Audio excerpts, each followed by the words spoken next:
head. Today we're going to talk about neck pain. All right. So I see a lot of people with neck pain, and the first thing I tell them is they got to watch their postural strain on the cervical spine. So unlike a shoulder or a knee, which is extremely dependent upon the muscularity around it, okay? Unless you're a football player, the strength of your cervical spine really isn't too much of an issue. It's more so how we're carrying our neck that's creating the stress into our cervical spine. So let's get a quick visual, okay? So in a perfect world, okay, once again, this is the back and this is the front. So in a perfect world, okay, we have this nice little balanced curve. The cervical spine and the lumbar spine mimic each other, okay?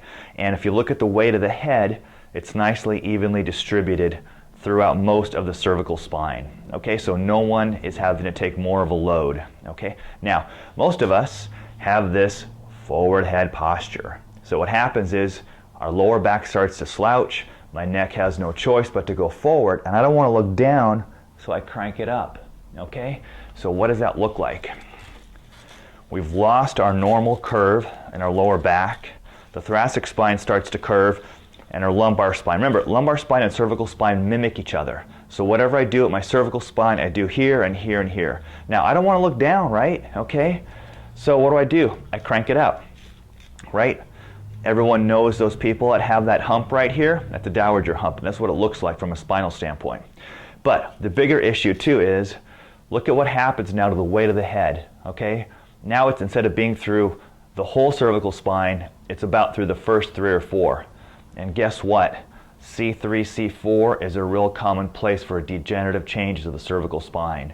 After a while, this breaks down, right? It's a simple relationship with physics, right? We have all this weight over 3 vertebrae versus potentially having it be through, 6 or 7, okay? So what's really important is maintaining that posture, okay? So my neck patients, I make sure that whenever they're sitting for a while that they have good lumbar spine posture, okay? Once again, we have to get away from thinking about if my neck hurts, then everything must be done only to my neck, okay?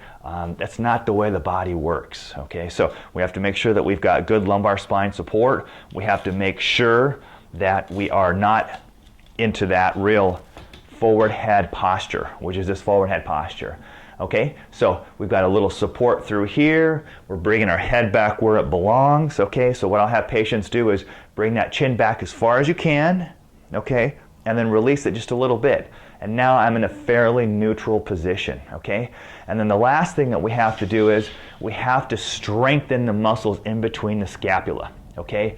This is where we break down, and when we get weak through here, the forward neck or the forward cervical spine posture usually is what results with that. So if I'm weak through my through my scapula area here, after a while, shoulders start to drop, neck starts to go forward, okay? So I'm going to show you a simple exercise now that's going to work on increasing the strength of the muscles in between the scapula, because you can think of this kind of as the foundation, okay, upon which your head sits. So if we're weak through here, okay, we're going to end up with cervical spine issues in the long run, okay? So let's go find a wall and see what that exercise looks like. Okay, so let's talk now about the exercise that's going to help strengthen up the muscles in between the scapula. Okay, we talked about the importance of having to avoid that forward head posture, okay, which is this thing here, which involves my scapula kind of protracting forward a little bit. So I'm going to work on retracting that. And the way we're going to work on that is you're going to come to a wall. I call these wall angels, okay? I know you can't see my legs, but I've got a slight bend in my legs, okay? The next thing we're going to do here, my feet are about a foot apart away, or a foot away from the wall, okay? First thing I do is I'm going to do a little bit of a posterior tilt or a tummy tuck. We're going to level off that pelvis and try to push our lower back up against the wall. Next thing we're going to do is we're going to do that double chin, and we're going to bring my chin straight back. I don't want that head up. I don't want it down. We're just bringing it straight back. So if you don't touch the back of the wall, that's fine, but just try to bring it straight back. Once again, I want you to visualize that we're trying to bring that head right over the shoulders. The next thing we do is we try to bring our elbows back against the wall as far as we can, and then our wrists. My left one's a little tight. Okay, so once you're here, if you're fairly uncomfortable, then you know you're doing it right, okay? And then what happens is we go up and down with our arms, okay? Now, if you do it correctly, what you should feel is kind of a fatigue or burning sensation of the muscles in between the shoulder blades, okay? Now, sometimes what might happen is you might, you know what, if I bring my arm too far back, I'm getting shoulder pain, that's all I feel. So you can bring it forward.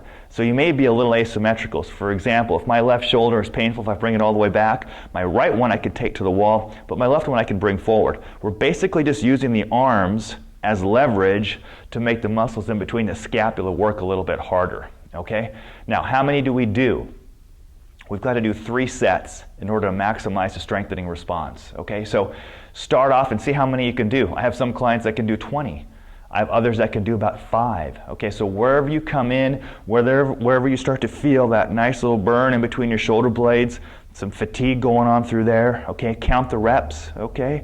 And that's going to be 1 set. And try to repeat that 3 times, okay? Once you start getting stronger, imagine a can of soup or a couple pound weight in your arm here. You're never going to use a ton of weight because this is more of a postural exercise, so I'd rather have you focus on doing more reps, okay, than necessarily trying to increase the weight.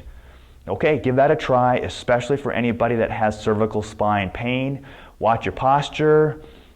Feel free to share the video, leave a comment down below if you have any questions, and let me know if it helps. All right, thank you.